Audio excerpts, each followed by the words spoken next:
Aking mga amigo, amiga, mga madlang people,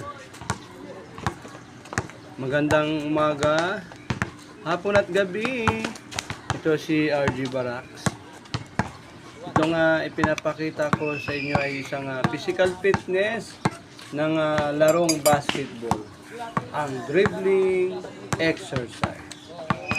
Ang dribbling exercise ay para sa ating katawan o kalusugan.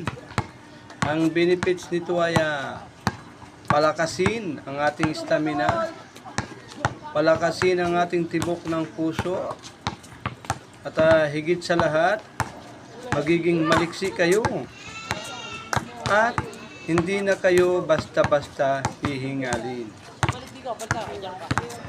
Sa mga beginners na gustong matuto ng dribbling exercise, una, bumili kayo ng sarili nyong bola para hindi na kayo pahiram-hiram. Ito si RG Barracks. Maraming salamat sa inyong panunood.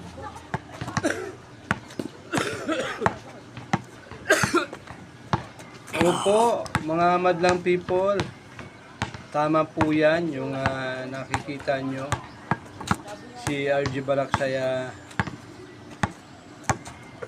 itinuo ng exercise sa pagdidribbling dahil maganda po ang benefits ng dribbling exercise sa ating buong katawan. Training ng basketball. Sana po ang mga nakakapanood nito ay matuto din ng mga dribbling exercise. Kaya sa aking mga friends, viewers and followers, sana ay matuto kayo ng dribbling exercise. Salamat sa panunood.